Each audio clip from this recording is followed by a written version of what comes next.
My husband's family laughed when they heard about my $45,000 salary. How embarrassing, his mother whispered, loud enough for everyone to hear. Poor Damien married beneath his station. I simply pulled out my phone, opened my investment app, and said, "Would you like to see my portfolio?" The room went dead silent. My name is Cassandra Thorne, I'm 31 years old, and if you think this story ends with me shrinking away in shame, you clearly don't know what quiet confidence looks like. Before we jump back in, tell us where you're tuning in from, and if the story touches you, make sure you're subscribed, because tomorrow I've saved something extra special for you. Welcome to Truth Unveiled with Cassandra. What happens when people mistake your humility for weakness? When they confuse your modest lifestyle with modest means? When they assume your worth is written on your paycheck instead of built through your choices? The Pemberton family dinner in their pristine Willowbrook estate was about to become a masterclass in assumptions versus reality. I should have seen it coming. From the moment Damien and I got engaged 2 years ago, his family had treated me like an interesting charity case. The girl from Maplewood who somehow captured their precious son's heart despite her limited circumstances. They spoke about me in third person, even when I was in the room, discussed my background like I was a fascinating anthropological study, and peppered every conversation with subtle reminders of how different our worlds were. Damien's mother, Cordelia Pemberton, had perfected the art of the backhanded compliment. "Oh, Cassandra, that dress is so practical," she'd say, her diamond earrings catching the light as she tilted her head with practiced concern. His father, Reginald, preferred the direct approach, asking pointed questions about my career trajectory and whether I planned to better my situation now that I was joining their family. But it was Damien's sister, Genevieve, who wielded cruelty like a precision instrument. Fresh out of her MBA program at Thornfield University, she had landed a six-figure consulting position at her father's firm and never let anyone forget it. She dropped salary figures into casual conversation, mentioned her luxury apartment in downtown Willowbrook, and make sure everyone knew exactly how much her designer handbags cost. The thing is, I never corrected their assumptions. When they assumed I was struggling, I didn't enlighten them. When they pitied my little teaching job at Riverside Elementary, I just smiled and changed the subject. When Cordelia offered to help me build a more professional wardrobe for family events, I thanked her politely and wore exactly what I'd planned to wear anyway. Because here's what the Pembertons didn't know about Cassandra Thorne from modest Maplewood. I had been investing since I was 19 years old. Every tax refund, every birthday gift, every small windfall had gone straight into my carefully researched portfolio. While my college friends were buying designer coffee and weekend trips, I was buying dividend-paying stocks and index funds. While they were financing new cars and expensive apartments, I was financing my future. My $45,000 teaching salary wasn't my net worth. It was just my job. A job I loved, by the way, despite what they thought about my limited ambitions. But loving what you do and being financially naive are two entirely different things. I had learned early that money talks, but wealth whispers. And I had been whispering very, very quietly for over a decade. The Pemberton family had built their identity around financial superiority. Reginald ran a successful law firm, Cordelia came from old money, and they lived in a world where your value was measured by your visible assets. Their 7-bedroom colonial in the exclusive Willowbrook Heights neighborhood, their matching Mercedes vehicles, their country club memberships. Everything was designed to signal status and success. They couldn't fathom that someone might choose a modest lifestyle while building substantial wealth behind the scenes. They couldn't imagine that the quiet woman sitting at their mahogany dining room table wearing a simple dress from Target might have a more impressive balance sheet than their son who was still paying off his law school loans. That particular evening had started like all the others. Cordelia had prepared her signature passive-aggressive welcome, commenting on how refreshing it was that I was comfortable with simplicity. Genevieve had made sure to mention her latest bonus and the European vacation she was planning. Reginald had launched into his usual lecture about building generational wealth while pointedly looking in my direction. But then came the moment that changed everything. Damien had just announced that we were looking at houses, modest starter homes in the $200,000 range. The family exchanged those looks. You know the ones. That mixture of pity and superiority that wealthy people give when they think they're witnessing financial struggle. "Oh, honey," Cordelia said, reaching across the table to pat my hand like I was a child. "Maybe you should focus on increasing your earning potential first. $45,000 is well, it's quite limiting, isn't it? Perhaps Reginald could help you find a position with more substance?"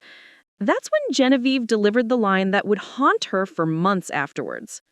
How embarrassing. Poor Damien married beneath his station.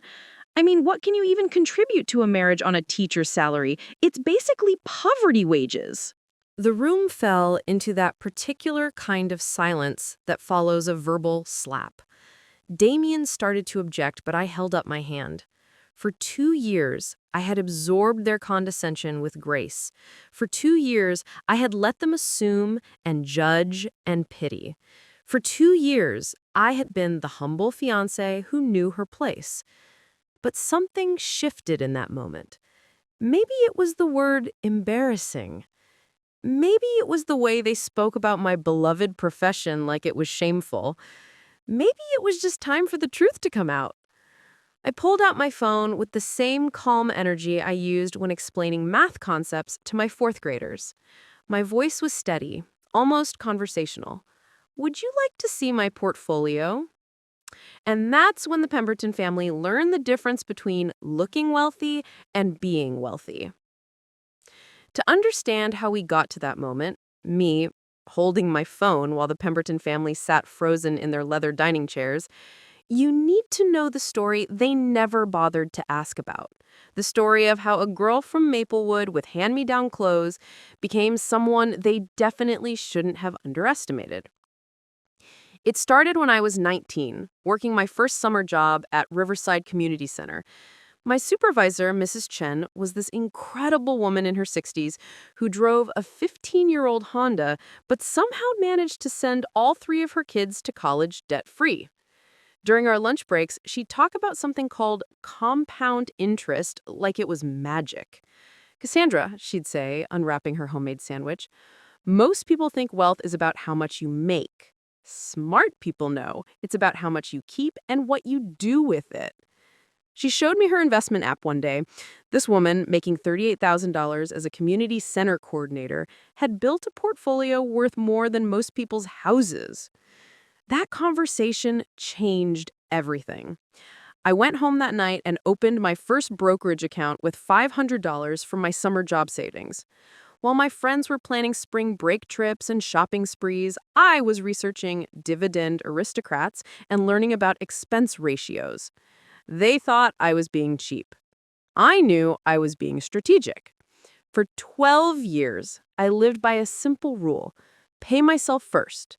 Every paycheck, before rent, before groceries, before anything else, I invested 25% of my income.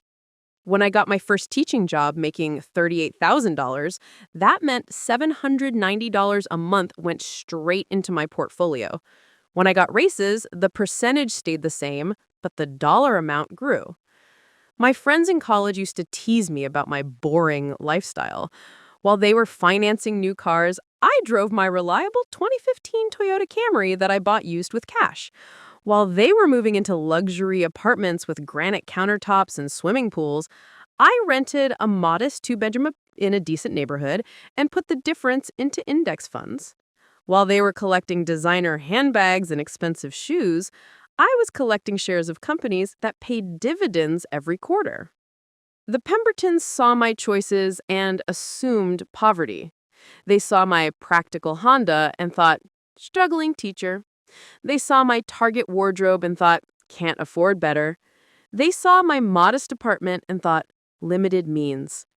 What they were actually seeing was financial discipline disguised as simplicity. But here's what really bothered them. I never acted ashamed. When Cordelia would make her little comments about my budget-friendly fashion choices, I'd just smile and continue eating. When Reginald would lecture about the importance of ambitious career goals, I'd nod politely and ask him to pass the salt. When Genevieve would drop hints about how much her designer shoes cost, I'd compliment them genuinely and change the subject. They expected me to be intimidated by their wealth. They expected me to apologize for my circumstances. They expected me to be grateful for their tolerance. Instead, I was just unbothered. And that drove them absolutely crazy. The worst part was how they treated Damien about our relationship. They'd pull him aside at family gatherings, speaking in hushed tones about financial compatibility and lifestyle expectations. They'd suggest he reconsider the relationship before we got too serious. They'd remind him about all the opportunities he'd have with someone from his own background. But Damien had fallen in love with who I was, not what I earned. He loved that I was passionate about teaching, that I could make anyone laugh, that I read voraciously and could discuss everything from ancient history to modern politics.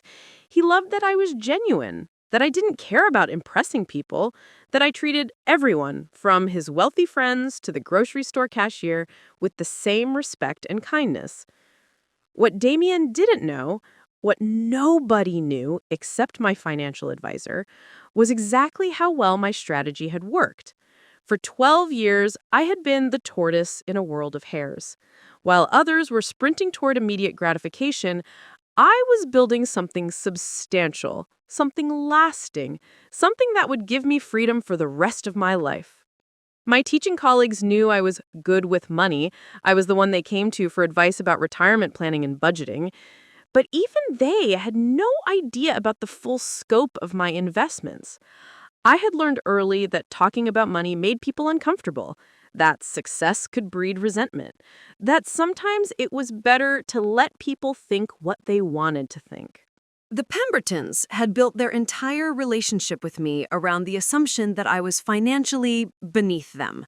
Every conversation, every gathering, every interaction was filtered through their belief that I was the poor girl who got lucky enough to marry their son.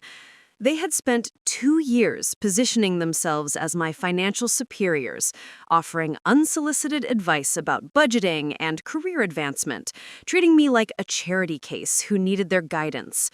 They had no idea they were about to discover that the quiet woman they'd been patronizing had been building wealth while they were building debt. That the teacher they pitied had been making investment decisions that would have impressed their financial advisor.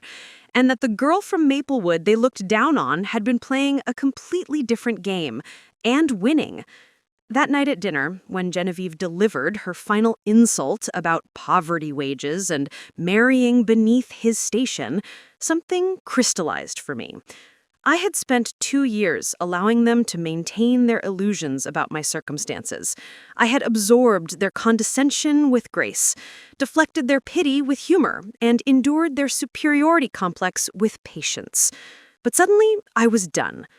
Done with being their charity case, done with their assumptions, done with letting them think they knew my story when they had never bothered to ask about it. So when I pulled out my phone and asked if they'd like to see my portfolio, I wasn't being vindictive. I wasn't trying to embarrass them. I was simply ready to tell the truth. The whole truth. About what real wealth looks like when you build it quietly, strategically, and with a 12-year head start on compound interest. The Pembertons were about to learn that net worth and salary are two very different things. And that sometimes the person you underestimate the most is the one who's been outplaying you the entire time. The silence that followed Genevieve's poverty wages comment stretched like a taut wire about to snap. I could feel Damien's body tense beside me, his fork halfway to his mouth, frozen in that moment between shock and action. Reginald cleared his throat uncomfortably, while Cordelia dabbed at her lips with her monogrammed napkin, suddenly very interested in the pattern on her fine china.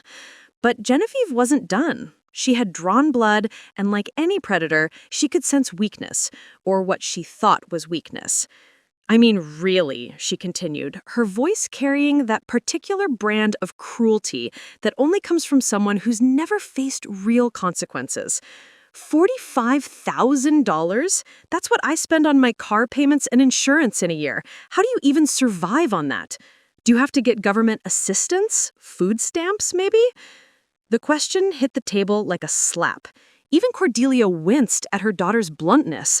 Reginald set down his wineglass with more force than necessary, but Genevieve was on a roll, emboldened by what she perceived as my silence and shame. And now you want to buy a house on a teacher's salary?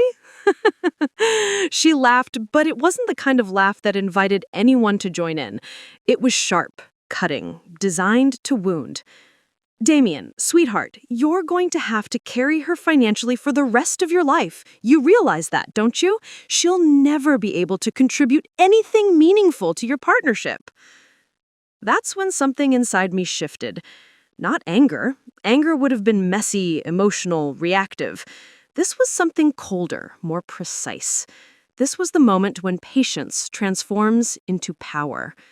I had sat through dozens of these dinners, absorbing their subtle and not so subtle digs with grace. I had listened to Cordelia's helpful suggestions about my career. I had endured Reginald's lectures about financial planning while he assumed I had none. I had watched Genevieve flaunt her salary and possessions like weapons, each mention designed to remind me of my supposed inferiority. But this was different. This wasn't just about me anymore. She had crossed a line, suggesting I was some kind of financial burden, implying that my profession, a profession I loved, a profession that shaped young minds and built futures, was somehow shameful. She had taken my choice to live modestly and twisted it into a character flaw. "Would you like to see my portfolio?" I asked quietly, pulling out my phone. The words cut through the tension like a knife through silk. Genevieve's smile faltered for just a second before returning, though now it looked more like a sneer. "Your portfolio?" she repeated, as if I'd said something amusing. What portfolio could you possibly have on $45,000 a year? A savings account with maybe $2,000? I opened my investment app, my fingers steady despite the electricity I could feel crackling around the table. The screen glowed with numbers that told a very different story than the one the Pembertons had been writing about me for 2 years. "Actually," I said, turning my phone so they could see the screen, "it's a bit more than that." The first number they saw was the total portfolio value, $847,326.42. The silence that followed wasn't the uncomfortable quiet of a family dinner gone wrong. This was the profound, stunned silence of a fundamental shift in reality. I watched as their eyes processed the number, watched as understanding dawned on their faces like a slow sunrise. Genevieve's fork clattered to her plate. Cordelia's hand flew to her pearl necklace, clutching it like an anchor.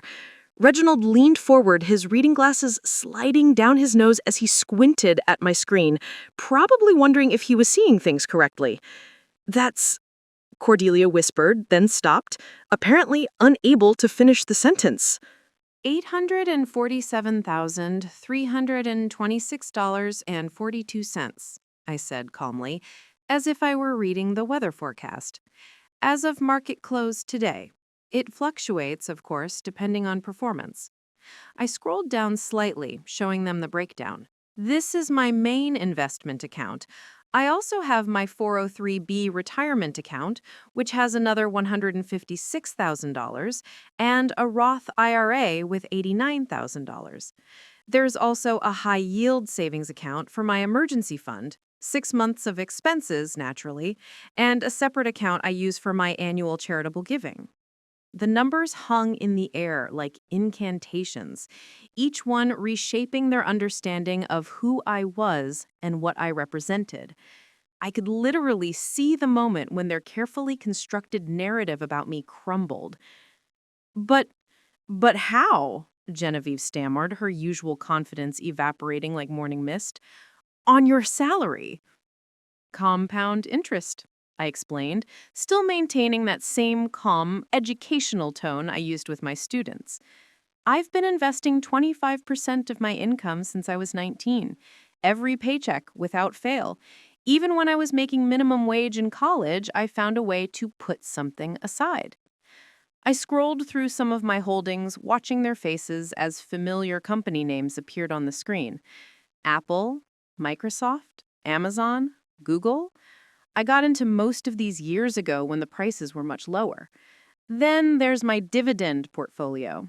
Johnson & Johnson, Coca-Cola, Procter & Gamble, companies that pay me every quarter just for owning shares.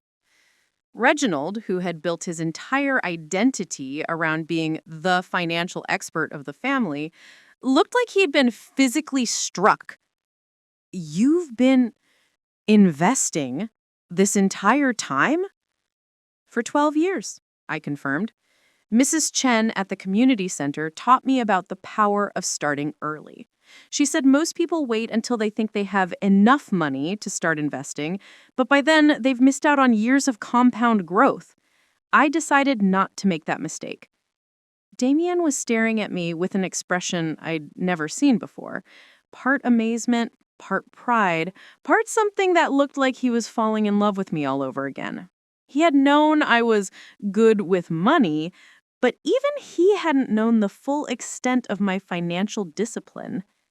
"So when you drive that Honda," Cordelia began weakly, "it's a choice. The car gets me from point A to point B reliably and efficiently. The money I didn't spend on a luxury vehicle has been working for me in the stock market instead, growing every year." "And your apartment?" Reginald tried. "It costs me $800 less per month than the fancy place I could afford. That's $9,600 a year that goes into investments instead of rent. Over 5 years, that's nearly $50,000, plus growth." The table had gone completely quiet, except for the soft ticking of the grandfather clock in the corner. Outside, I could hear the distant sound of traffic, the normal world continuing its normal rhythm, while this small corner of the universe recalibrated everything it thought it knew. Genevieve was the first to find her voice, though it came out small and uncertain. "You let us think. All this time, you let us believe?" "I let you believe what you wanted to believe," I said simply. "You never asked about my financial situation. You just assumed. And honestly, I didn't see any reason to correct you. My money is my business." I could see the wheels turning in their heads. Every condescending comment they had made over the past 2 years suddenly replaying with new context. Every piece of unsolicited advice about budgeting, every pitying look when I chose the less expensive option, every assumption about my capabilities and contributions. "The house we're looking at," I continued, sliding my phone back into my purse, "I could buy it in cash tomorrow if I wanted to, but I'd rather get a mortgage and keep my money invested where it's earning 8 to 10% annually instead of tying it up in real estate." The inciting incident wasn't just showing them my portfolio. It was the moment when the entire foundation of our relationship shifted, when the power dynamic that had defined every interaction for 2 years suddenly flipped on its head. They had built their superiority on the assumption that I needed them, needed their tolerance, needed their acceptance of my limitations. Now they were learning that I had never needed any of those things. I had been building my own security, my own future, my own legacy, quietly, strategically, and very, very successfully. The girl they had patronized was financially independent. The teacher they had pitied had more liquid assets than most people accumulate in a lifetime. The modest women they underestimated had been playing a completely different game than they even knew existed. And that realization was just the beginning. I could see them processing, their minds working overtime to reconcile what they'd just learned with everything they thought they knew about me. Genevieve kept blinking up the spot where my phone had been, as if she could will the numbers to reappear and somehow be different. Cordelia's hand remained frozen on her pearl necklace, her knuckles white with tension. Reginald had removed his glasses entirely and was cleaning them with mechanical precision, a nervous habit I'd noticed during previous uncomfortable family moments. But it was Damien's reaction that surprised me most. Instead of shock or confusion, his face was lighting up with something that looked like pride mixed with amazement. He reached over and squeezed my hand under the table, and when I looked at him, he was grinning like he'd just discovered buried treasure. "Cassie," he whispered, using the nickname only he was allowed to use. "You're incredible." That simple statement seemed to break whatever spell had fallen over the dining room. Suddenly, everyone was talking at once, their voices overlapping in a symphony of disbelief and desperate questioning. "But how is that even possible?" Cordelia demanded, her voice pitched higher than usual. "On a teacher's salary? The math doesn't add up, Cassandra. It simply doesn't." "What kind of investments?" Reginald interjected, his lawyer brain kicking into analytical mode. "Because if you're talking about cryptocurrency or some get-rich-quick scheme, are you sure those numbers are real?" Genevieve interrupted, her voice carrying a note of desperation. "I mean, sometimes those apps glitch, or maybe you're looking at someone else's account by mistake." I let them talk, watching their faces as they cycled through denial, confusion, and what looked suspiciously like panic. They needed this moment to process, to work through their shock, to begin accepting that their fundamental assumptions about me had been completely wrong. Finally, when the questions died down to a manageable level, I spoke. "The investments are primarily index funds and blue-chip dividend stocks," I said, addressing Reginald's concern first. "Nothing speculative or risky. I follow a fairly conservative portfolio allocation, about 70% stocks, 30% bonds with some international diversification. My financial advisor at Meridian Wealth Management can provide documentation if you'd like verification." The mention of Meridian Wealth Management, one of the most prestigious investment firms in the state, sent another ripple of shock through the room. That wasn't where struggling teachers went for financial advice. That's where successful executives and established professionals manage their wealth. "You have a financial advisor?" Cordelia asked weakly. "I've had a financial advisor since my portfolio hit 6 figures. Initially, I managed everything myself through online platforms, but as my assets grew, it made sense to work with a professional. Sarah McKinnon has been handling my investments for 3 years now. She's excellent, very focused on long-term growth and tax efficiency." I could see Reginald's face changing as the implications sank in. He was realizing that while he had been lecturing me about financial planning, I had been working with wealth management professionals he himself would respect. While his family had been assuming I needed their guidance, I had been receiving advice from experts in the field. "The math actually works quite simply." I pulled out my phone again to show them my investment tracking app. "I started with $500 when I was 19. I added 25% of every paycheck, regardless of the amount. When I was making $18,000 a year in college working part-time, that meant about $90 a month. When I got my first full-time teaching position at $38,000, it became about $800 monthly." I scrolled through the historical data, showing them the progression. The key was consistency and time. I never missed a month, even when money was tight. I never cashed out during market downturns. Actually, I increased my contributions during the 2020 crash when everything was on sale. The power of compound interest over 12 years is remarkable when you don't interfere with it. Genevieve was staring at the screen like it contained alien hieroglyphics. "But you always seem so careful with money. You never bought anything expensive. You never went on fancy vacations." "Because I was being careful with money, just not in the way you thought. Every dollar I didn't spend on things I didn't need was a dollar that could grow into $5 or $10 over time. That vacation to Europe you took last year, the $5,000 you spent, could have been worth $15,000 in 10 years if invested properly." The silence that followed was different from the shocked quiet after my initial revelation. This was the silence of people who were beginning to understand not just what I had accomplished, but how fundamentally their worldview had been challenged. I stood up from my chair, smoothing my simple black dress, the same Target dress that Cordelia had made snide comments about when I arrived. "I think I'll get some air while you all process this," I said calmly. "Damien, would you like to walk with me?" He nodded eagerly, rising to join me. As we walked toward the French doors that led to their manicured garden, I could hear them beginning to whisper furiously among themselves. Outside, under the soft glow of their landscape lighting, Damien pulled me into his arms. "Why didn't you tell me?" he asked, but his voice held no accusation, only curiosity. "All this time, You've been sitting on nearly $1 million, and you never said a word? I leaned against him, feeling the tension of the evening finally beginning to ease. Because it wasn't about the money, Damien. It never was. I fell in love with you because of who you are, not what your family has.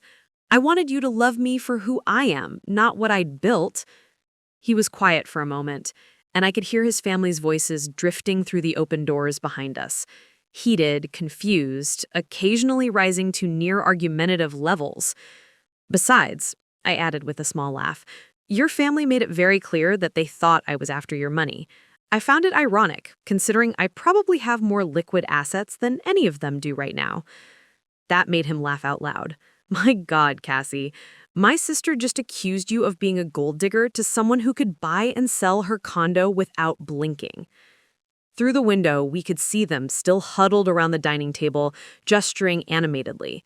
Cordelia appeared to be on her phone, probably calling someone to verify that Meridian Wealth Management was real, or perhaps trying to reach one of her society friends who might know something about investment strategies.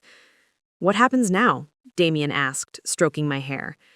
I looked back at the house, at the family who had spent 2 years treating me like a charity case, and felt something settle into place inside my chest. Not vindication exactly, but a sense of completion.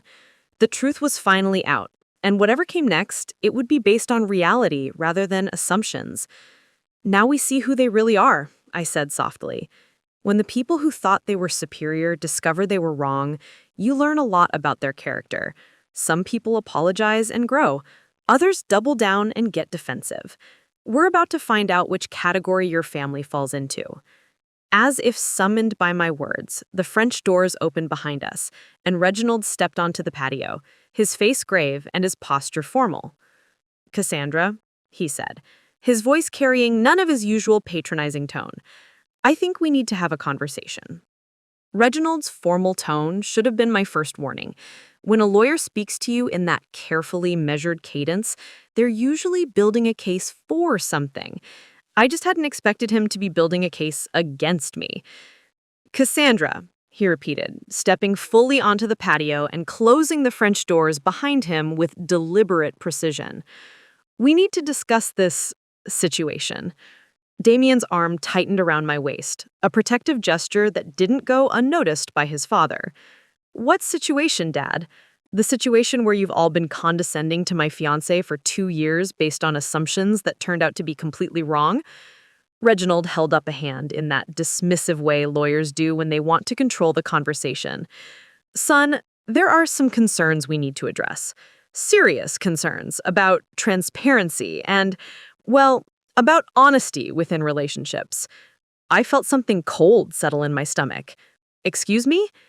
"You've been hiding significant assets from our family," he continued, his voice taking on that prosecutorial edge I'd seen him use during his work calls.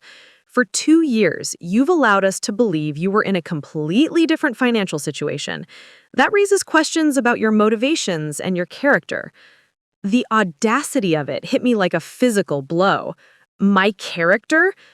Behind him, I could see Cordelia and Genevieve hovering near the window, watching our conversation with the intensity of spectators at a tennis match.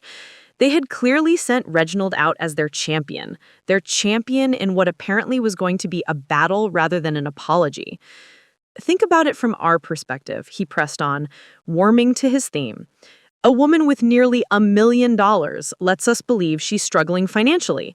She accepts our concern, our offers of help, our guidance, all while sitting on substantial wealth. What would you call that behavior?" "I would call it none of your business, Reginald," I replied, my voice steady despite the fury building in my chest. "My financial situation has never been your concern, Reginald. I never asked for your help. I never accepted your money. I never requested your guidance. You offered all of those things based on assumptions you made without ever bothering to ask me directly about my circumstances." Damien stepped forward, his face darkening. "Dad, what the hell are you doing? You should be apologizing, not attacking her."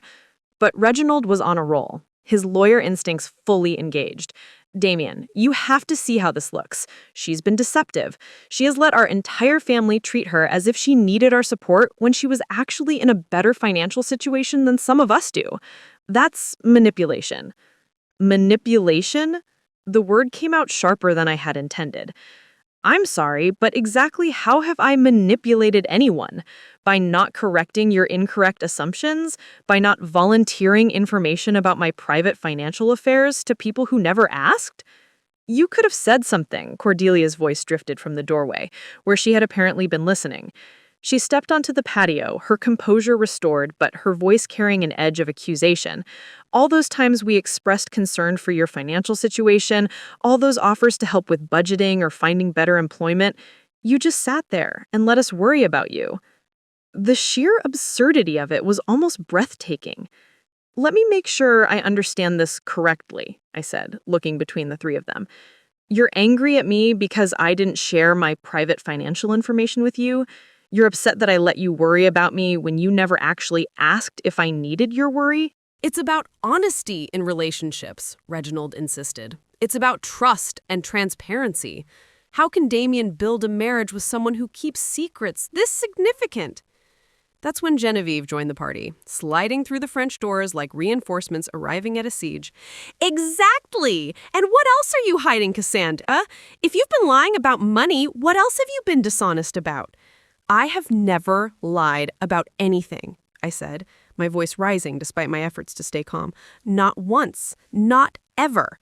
You made assumptions. You drew conclusions. You built an entire narrative about who I am and what I represent without ever asking me for my input. That's not my deception. That's your arrogance. Damien was looking between his family and me like he was watching a car accident in slow motion. I can't believe what I'm hearing right now. Are you all seriously trying to make Cassie the villain because she didn't volunteer to show you her bank statements? It's not about bank statements, Cordelia said, her voice taking on that wounded tone she used when she wanted to position herself as the victim. It's about family. It's about being open and honest with the people who care about you. We've been genuinely concerned about her welfare, and she's been laughing at us behind our backs. Laughing at you? I stared at her in disbelief. When have I ever laughed at you? When have I ever been anything but respectful and gracious in your home, at your table, during your constant stream of unsolicited advice about my life and career? You must have found it amusing, Genevieve interjected, her voice bitter with embarrassment. Sitting there while we talked about financial responsibility and building wealth, all while you were secretly richer than any of us imagined. You made fools of us. No, I said firmly. You made fools of yourselves. You assumed that because I drive a practical car and wear simple clothes, I must be struggling. You assumed that because I teach elementary school, I must be financially illiterate. You assumed that because I don't flaunt wealth, I must not have any. Those were your assumptions, not my deceptions. The conversation was spiraling into territory I hadn't expected. Instead of embarrassment or apologies for their years of condescending behavior, they were doubling down, turning my financial success into evidence of moral failure. It was a masterclass in cognitive dissonance, watching them twist the narrative to make themselves the victims of my supposed deception. Let's talk about what really happened here, I continued, my teacher voice coming out in full force. For 2 years, you've treated me like I was beneath you. You've made comments about my limited circumstances and my budget-friendly choices. You've offered unsolicited advice about career advancement and financial planning. You've positioned yourselves as your superiors in every conversation we've had. And now you're angry because it turns out your assumptions were wrong? The point is, Reginald began, but I cut him off. The point is that you're embarrassed. You're humiliated that the woman you've been patronizing for 2 years has been more financially successful than you gave her credit for. And instead of acknowledging that maybe, just maybe, you misjudged me, you're trying to make this my fault. Damien was looking at his family with an expression I'd never seen before, a mixture of disappointment and disgust that made my heart ache for him. "This is unbelievable," he said quietly. "Instead of apologizing for treating her badly, you're attacking her for not stopping you from treating her badly." "We weren't treating her badly," Cordelia protested, but her voice lacked conviction.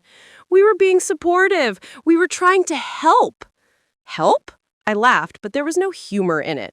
"Is that what you call it when Genevieve asks me if I need government assistance? When she suggests I'm too poor to contribute meaningfully to a marriage? That was help?" The silence that followed was thick with tension.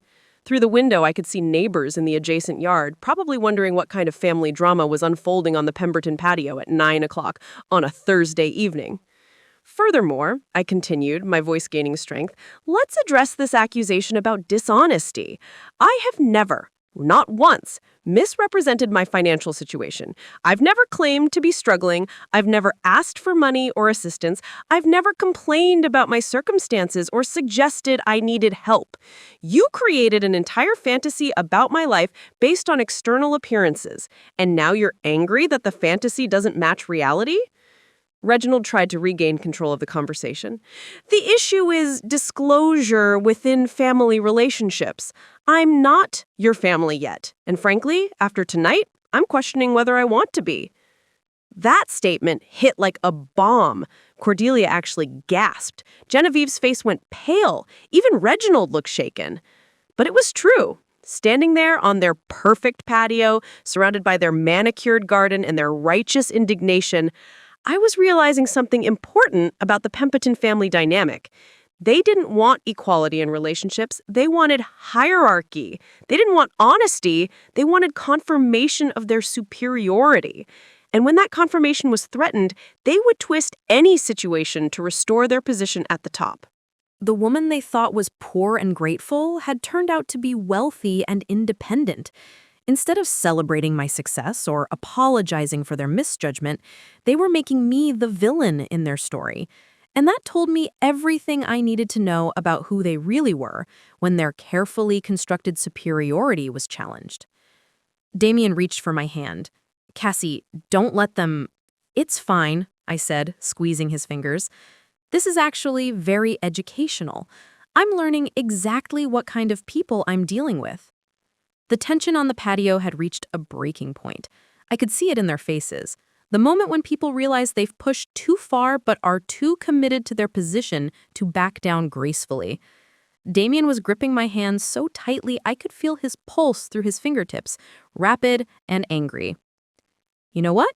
I said, releasing his hand and taking a step forward, directly facing the three people who had spent the evening trying to gaslight me into feeling guilty for their assumptions. "Let's have the conversation you clearly want to have. Let's talk about honesty and transparency and family dynamics." Cordelia straightened her shoulders, preparing for what she probably thought would be my confession or apology. Reginald crossed his arms, settling into his courtroom stance. Genevieve lifted her chin with that smug expression that suggested she thought victory was imminent. They had no idea what was coming. "Let's start with you, Cordelia," I said, my voice carrying the same calm authority I used when addressing disruptive parents during teacher conferences. 2 months ago at Damien's birthday dinner, you spent 20 minutes lecturing me about the importance of investing in quality pieces for my wardrobe. You suggested that I was being penny wise but pound foolish by shopping at discount retailers. Do you remember that conversation? She nodded warily, perhaps sensing this wasn't going where she'd expected. What you didn't know is that the discount dress I was wearing that night cost $47. The money I didn't spend on a $200 designer equivalent that month went into my portfolio and earned me roughly $60 in dividends over the following quarter. So your lecture about investment dressing, I was already doing it, just not the way you assumed. I turned to Reginald before Cordelia could respond.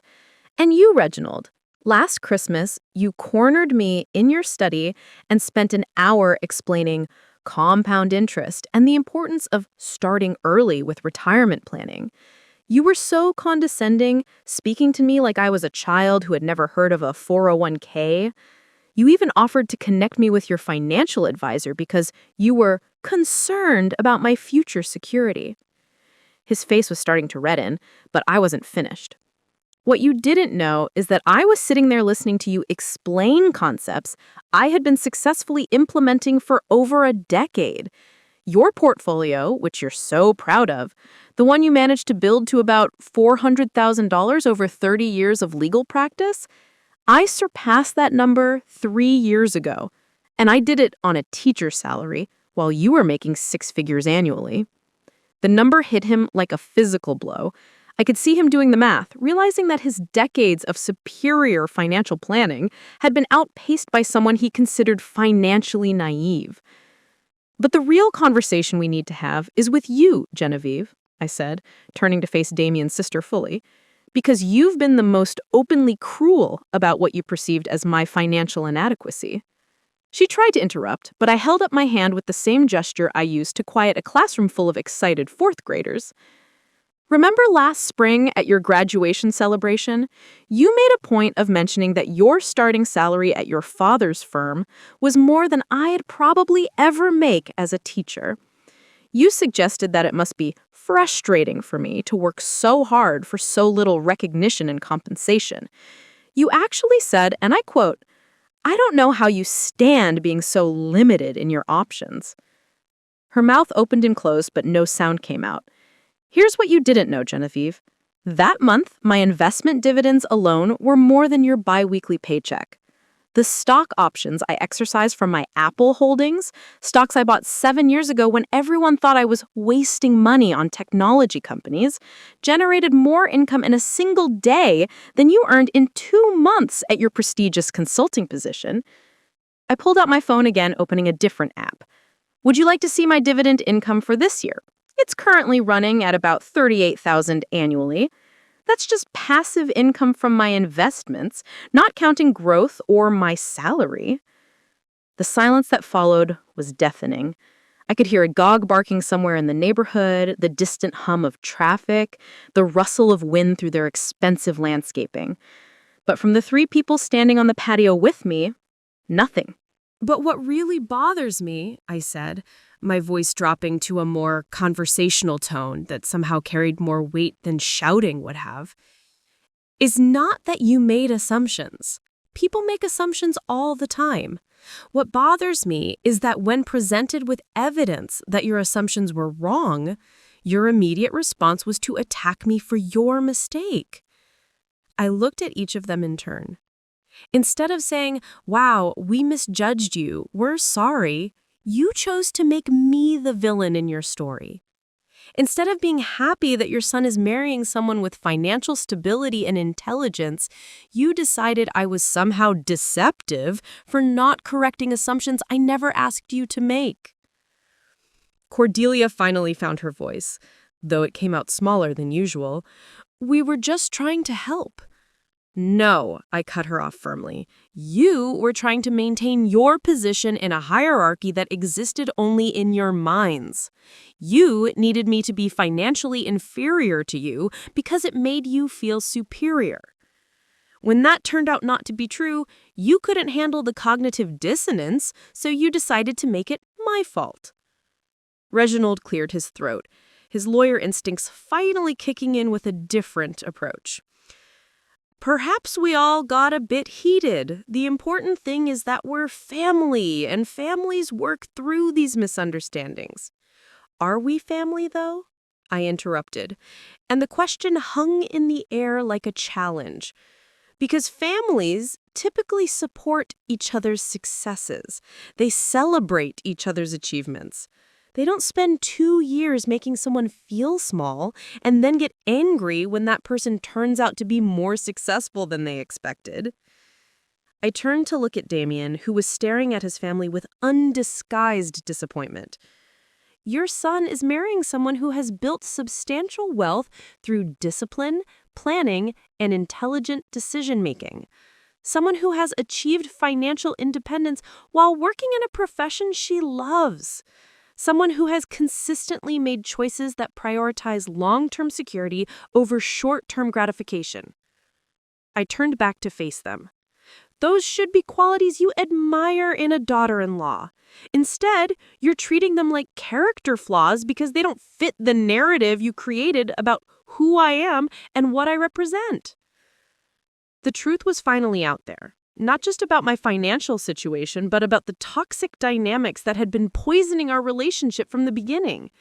They hadn't been trying to help me. They had been trying to establish their dominance.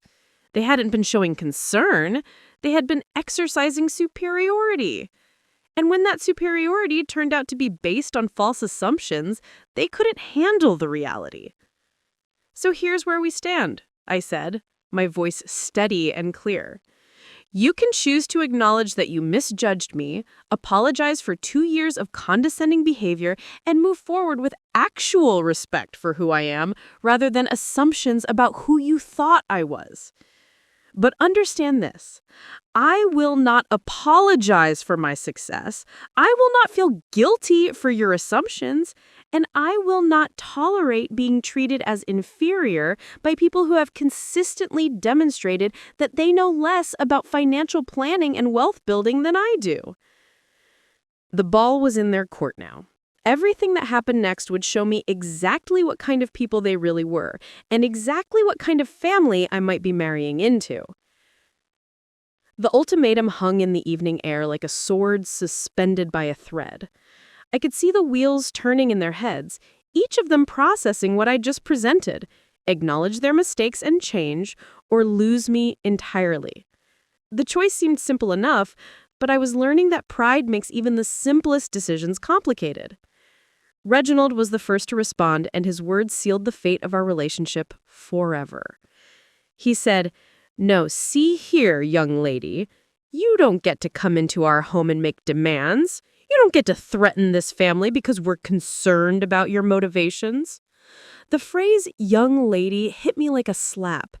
After everything I just explained, after demonstrated that I had outperformed his lifetime of financial planning and success, after showing them exactly how wrong their assumptions had been, he was still trying to put me in my place with condescending language. "Motivations," I repeated, my voice dangerously quiet. "What exactly do you think my motivations are, Reginald?" Cordelia stepped closer to her husband, presenting a united front. "We think you targeted Damien because of his family's position. You saw an opportunity and you took it." The accusation was so absurd, so completely divorced from reality, that I actually laughed. "You think I'm a gold digger? You think I pursued your son for his money?"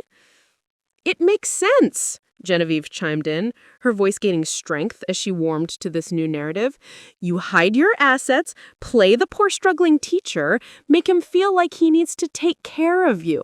Classic manipulation tactics." I stared at them in amazement. Even faced with concrete evidence of their misjudgment, even after I had demonstrated superior financial acumen and success, they were doubling down on their prejudices. They were so invested in seeing me as inferior that they would rather believe in an elaborate conspiracy than admit they were wrong. "Let me make sure I understand this correctly," I said slowly. "You think I hid nearly $1 million in assets so I could trick your son into thinking I needed his money?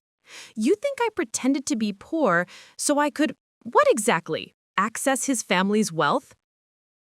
"It's not unheard of," Reginald said stiffly. "People with new money often target established families." "New money?" The term dripped with old-fashioned snobbery. "Is that what you think this is? You think I'm some kind of social climber trying to buy my way into respectability?" Damien, who had been silent through this exchange, finally exploded. "Are you people insane? She has more money than our entire family combined. She doesn't need anything from us." But his family wasn't listening to logic anymore. They had found a narrative that preserved their sense of superiority, and they were clinging to it like survivors on a life raft. "Money can be faked," Genevieve said with desperate conviction. "Screenshots can be doctored. Maybe she borrowed someone else's phone, or maybe those apps aren't even real." I pulled out my phone again, but this time I opened my banking app and called the customer service number on speakerphone. When the automated system answered, I pressed the option for Account Balance Inquiry. "Please enter your account number," the robotic voice requested.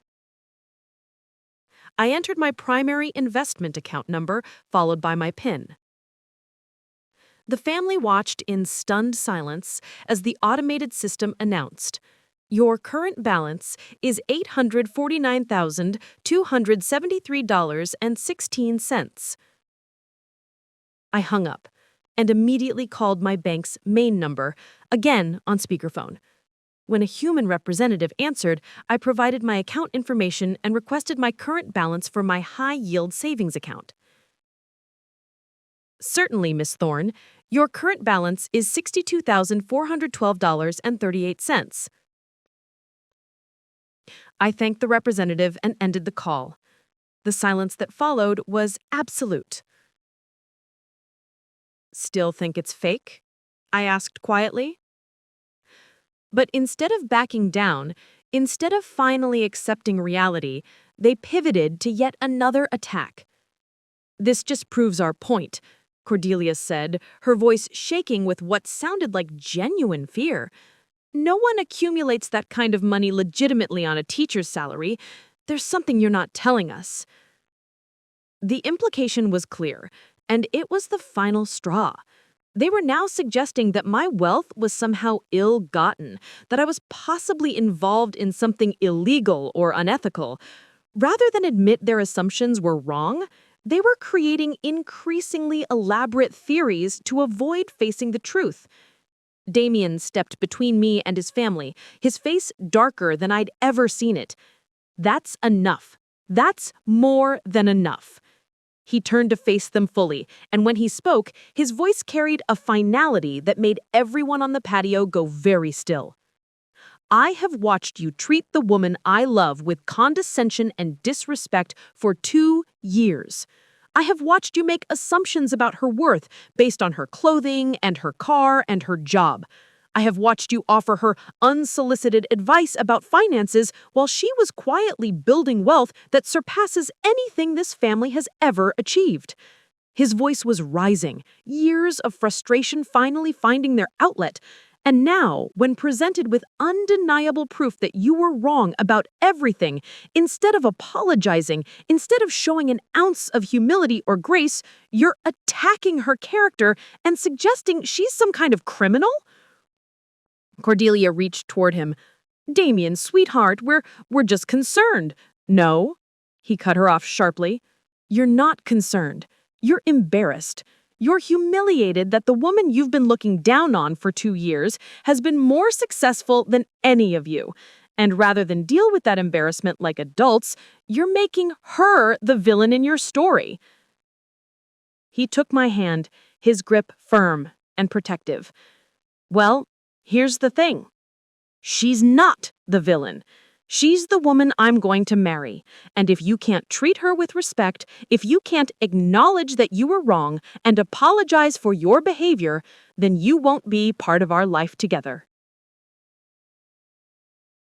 The ultimatum was now coming from him, not me. The choice was stark and immediate.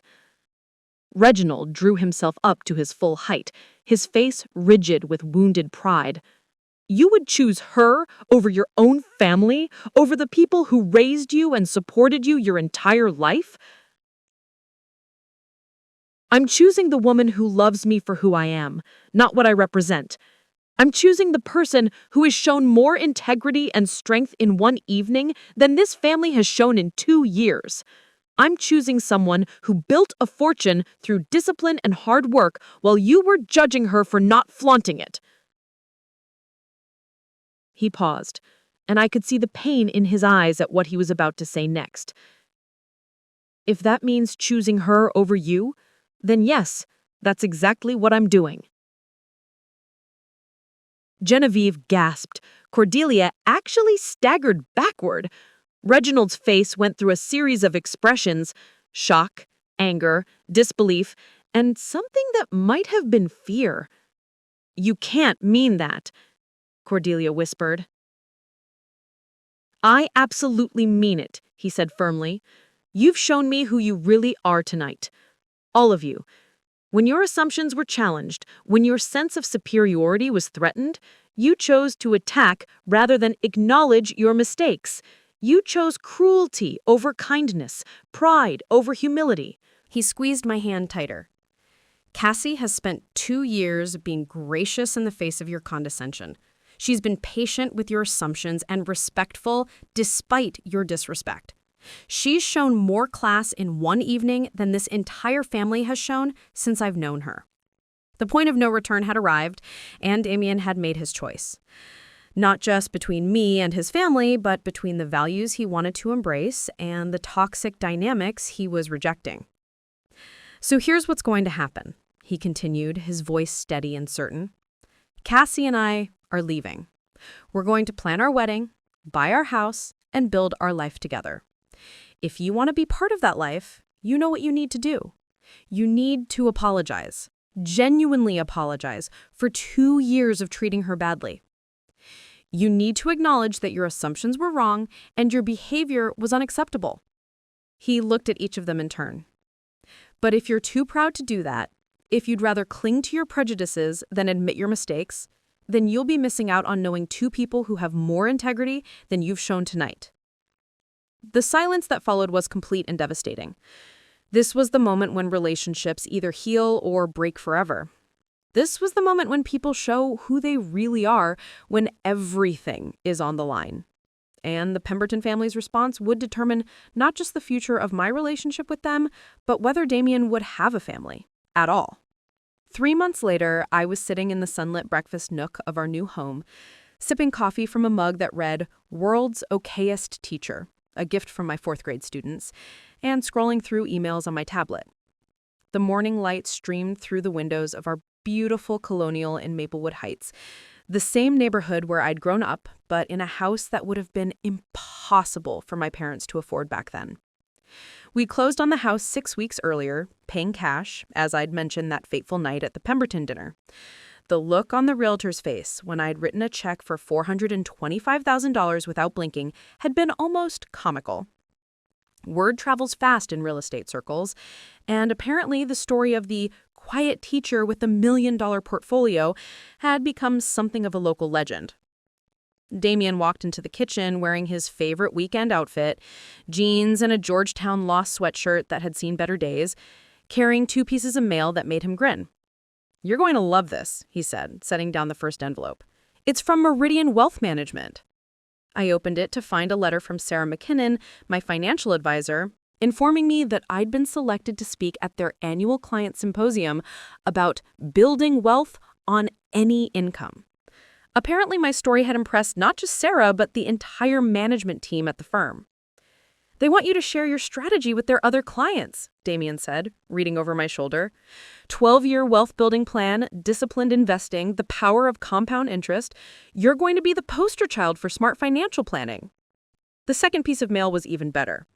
It was from the Riverside School District, offering me the position of Financial Literacy Coordinator, a newly created role that would allow me to teach money management skills to both students and their parents. The salary increase wasn't significant, but that wasn't the point. Someone had recognized that a teacher making $45,000 who'd built nearly $1 million in assets might have something valuable to teach others. Dr. Martinez said the school board was unanimous. They want to implement a comprehensive financial education program, and they want you to design and lead it. No more people graduating high school without understanding compound interest or basic investment principles. I set down the letter, feeling a warmth that had nothing to do with the morning sun. This was what success actually looked like. Not just personal wealth, but the opportunity to help others achieve the same kind of financial security I'd built for myself. My phone buzzed with a text from my former colleague, Jennifer. Saw the article about you in the Teacher's Journal. So proud. Can you help me set up my first investment account? The Teacher's Journal article had come out the previous week, featuring my story as part of their series on educators building wealth. The response had been overwhelming. Teachers from across the state had been reaching out asking for advice, sharing their own success stories, creating an entire community around the idea that educators didn't have to accept financial struggle as inevitable. What surprised me most was how many teachers had been quietly building wealth just like I had, but had never talked about it because of the stigma around teachers and money. The article had given them permission to share their successes, and suddenly there was a whole network of financially savvy educators supporting each other. Speaking of articles, Damien said, pulling up something on his phone, you might want to see this. He showed me a piece from the Willowbrook Society pages, the kind of publication that normally covered charity galas and country club events. The headline read, "Local Teachers' Investment Success Challenges Assumptions About Wealth Building." The article wasn't just about my portfolio, it was about the broader implications of my story, how people from modest backgrounds could build substantial wealth through discipline and smart planning, how assumptions about income and net worth were often completely wrong, how true financial wisdom came from behavior, not earnings. Most interesting was the final paragraph, which mentioned that several prominent families in Willowbrook had declined to comment on the story. I could imagine the conversations happening in those circles, the uncomfortable realization that their assumptions about teachers, about modest lifestyles, about who deserved financial respect, might need some serious reconsideration. "My mother called yesterday," Damien said quietly, setting down his own coffee mug. This was the conversation I'd been waiting for. In the 3 months since that explosive dinner, we'd heard nothing from his family. No calls, no texts, no attempts at reconciliation. Damien had kept his word. If they couldn't acknowledge their mistakes and apologize, they wouldn't be part of our life together. "What did she say?" I asked carefully. "She wanted to know if we'd received the wedding invitation for my cousin Marcus's ceremony next month." He paused, running his hand through his hair, a gesture I recognized as his tell when he was processing complicated emotions. I told her we hadn't, and she got quiet for a long time. Then what happened? Then she said something that surprised me. She said, "We miss you, Damien, and we made some mistakes." He met my eyes. That's the closest thing to an acknowledgement we've gotten since that night. I felt a complicated mix of emotions. Part of me wanted to feel vindicated. They were finally admitting they'd been wrong. But mostly, I felt sad. Sad that it had taken 3 months of missing their son's life for them to even begin questioning their behavior. She asked about the house, about my work, about whether we were happy. Damien's voice was carefully neutral.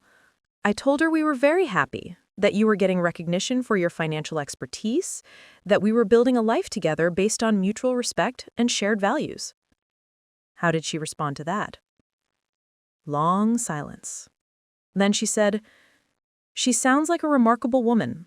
I wish I'd taken the time to get to know her properly." It wasn't a full apology, but it was acknowledgement. After 3 months of radio silence, Cordelia Pemberton was finally beginning to understand what she'd lost when she'd chosen pride over relationship. "What do you want to do?" I asked.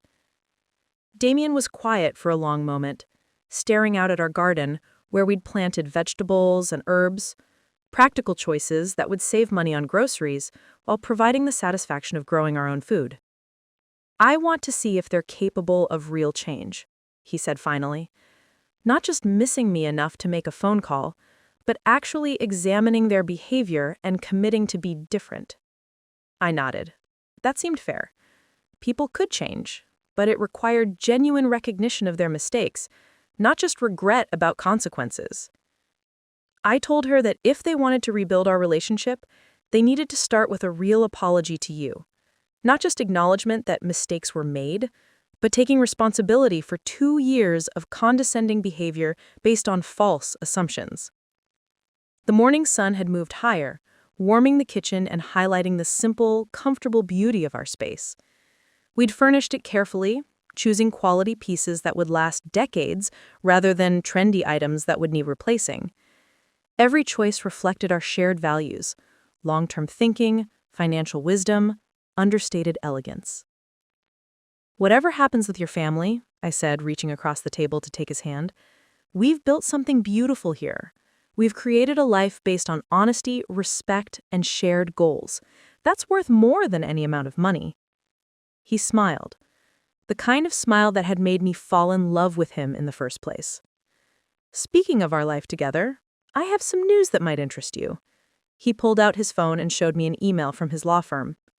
"They're promoting me to partner. Full equity partnership, not just senior associate."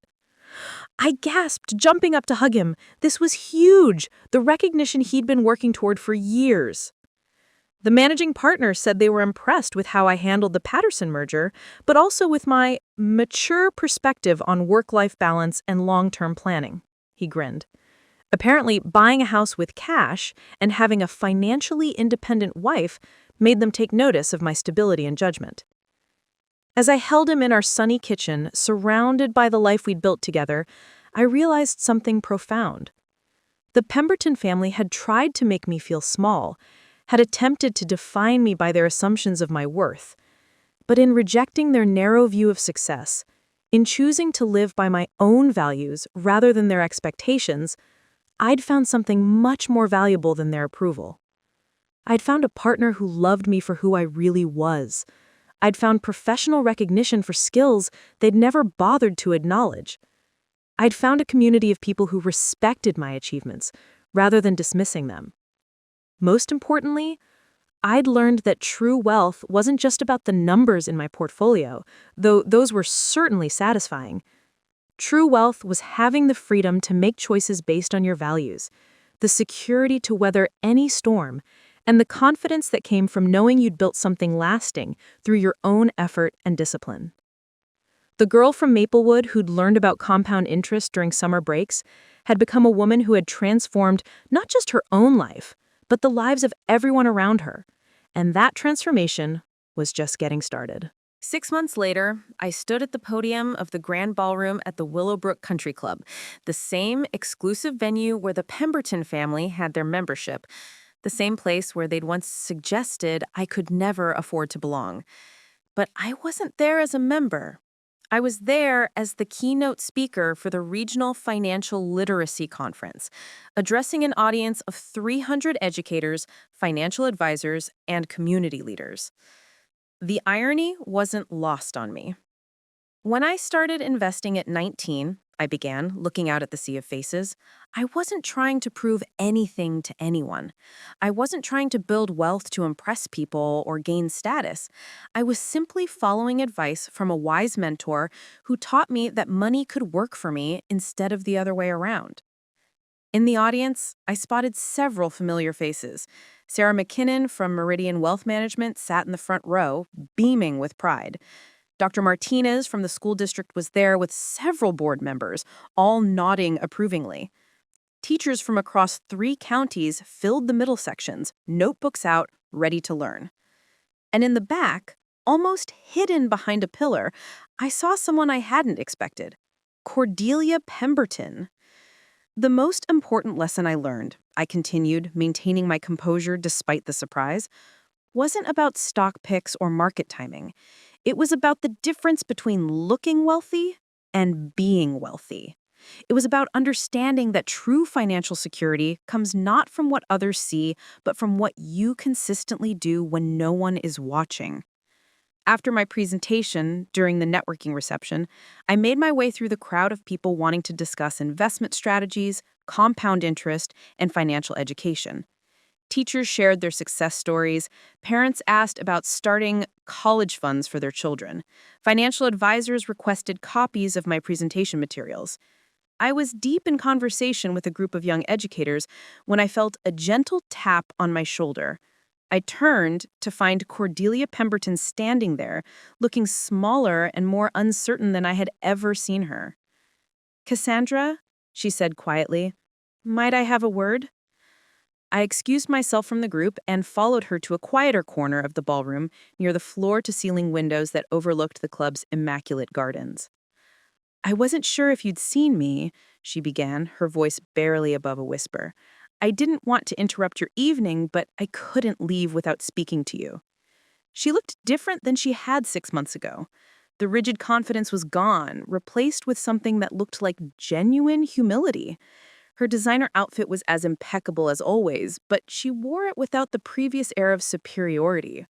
"Your presentation was remarkable," she continued.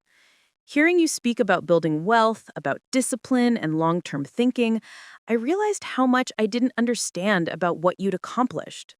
I waited, sensing there was more she needed to say. "I've spent the last 6 months thinking about that night," she said, her voice growing stronger. "About the things we said, the assumptions we made, the way we treated you. I've been forced to confront some very uncomfortable truths about myself and my family." She paused, looking out at the gardens where other conference attendees were mingling in the evening air. "I was raised to believe that wealth was about appearance, about status, about maintaining position in society. I measured worth by visible assets, the right neighborhood, the right car, the right clothes. I never learned to look deeper than surface presentations." Her honesty was unexpected, and I found myself listening with genuine curiosity rather than defensive anger. "When Damien brought you to meet us, I saw your modest car and simple clothes, and I made assumptions. I placed you in a category in my mind, the sweet but limited girl who needed our guidance and tolerance. I never bothered to look beyond those superficial indicators." She turned to face me directly. "What I've realized over these months is that I was threatened by you from the beginning, though I didn't understand why at the time. You had something I'd never developed, genuine confidence that didn't depend on external validation. You didn't need our approval, didn't seek our status symbols, didn't compete for our attention.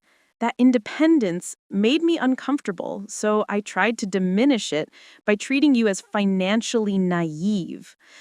The admission was more self-aware than I had expected from someone who had seemed so entrenched in her prejudices. "The truth is, Cassandra, you represented everything I wish I'd been brave enough to be. You chose substance over appearance, discipline over instant gratification, authentic success over borrowed status. And instead of admiring those qualities, I tried to make them seem like shortcomings." I could see the effort it was taking for her to speak these words, to acknowledge not just mistakes, but the character flaws that had led to them. "I owe you an apology, Cassandra, not just for that awful dinner, but for 2 years of condescending behavior based on assumptions I never bothered to verify. I'm sorry for treating you as less than you were. I'm sorry for making you feel unwelcome in our family, and I'm deeply sorry for the pain we caused both you and Damien."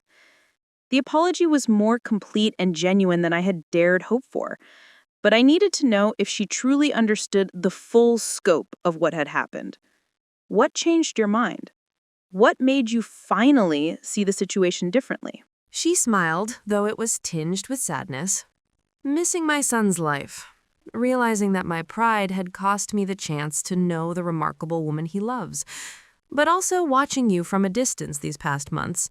Seeing the recognition you've received, the impact you're having, the way you've turned your success into something that helps others." She gestured toward the ballroom where the reception continued. "Tonight, listening to you speak, I understood something I'd missed entirely.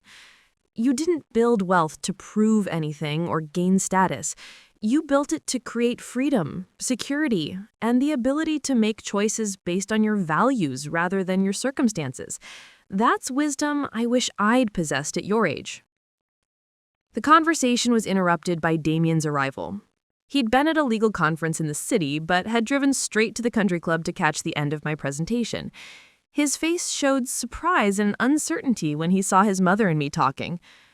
"Mom?" he said carefully. "I didn't expect to see you here." "I came to hear Cassandra speak," Cordelia replied, "and to apologize for 6 months of stubborn pride." Over the next hour, the three of us sat in the club's quiet library, having the conversation that should have happened 6 months earlier. Cordelia acknowledged her family's behavior, took responsibility for the toxic dynamics, and asked genuinely about our lives, our plans, our happiness. She listened without judgment when Damien described how their treatment had affected him, how it had forced him to choose between family loyalty and personal integrity. "I don't expect forgiveness immediately," she said as the evening wound down. "I know trust has to be rebuilt through actions, not just words, but I hope you'll give us the chance to prove we can do better." 6 weeks later, we had dinner at the Pemberton house again. This time, the conversation was completely different. Reginald asked thoughtful questions about my investment strategy, genuinely interested in learning rather than lecturing. Genevieve, humbled by her own financial mistakes over the past months, sought advice about debt reduction and retirement planning. Cordelia treated me like the accomplished professional I was, with respect that felt authentic rather than forced. The transformation wasn't immediate or perfect, but it was real. They had learned something profound about the difference between assumptions and reality, between surface appearances and genuine worth. As I reflect on this entire experience, I've come to understand some universal truths that extend far beyond money and family dynamics. First, your worth is never determined by other people's assumptions about your circumstances. The Pembertons' opinions about my financial situation had no impact on my actual financial situation. Their condescension didn't diminish my success, and their approval wasn't necessary for my achievement to be real. Second, true wealth is always built quietly, through consistent choices that prioritize long-term security over short-term appearances. The most financially successful people I know drive practical cars, live in modest homes, and invest the difference. They understand that building wealth requires discipline, patience, and the courage to ignore what others think about your lifestyle choices. Third, when people are confronted with evidence that challenges their assumptions, their response reveals everything about their character. Some people apologize, learn, and grow. Others double down on their prejudices, attack the messenger, and choose pride over relationship. The Pembertons eventually chose growth, but it took significant consequences for them to reach that point. Most importantly, I learned that respect earned through your actions is worth infinitely more than respect given based on appearances. The recognition I've received in the financial and educational communities isn't because of my portfolio balance. It's because of the discipline, wisdom, and consistency that created that balance. The girl who started investing at 19 with $500 and a dream didn't just build financial wealth. She built the kind of confidence that can't be shaken by other people's opinions, the kind of success that creates opportunities to help others, and the kind of wisdom that turns personal achievement into community impact. Money, it turns out, is just the beginning. The real wealth comes from knowing who you are, regardless of what others assume about you. Up next, you've got 2 more standout stories right on your screen. If this one hit the mark, you won't want to pass these up. Just click and check them out.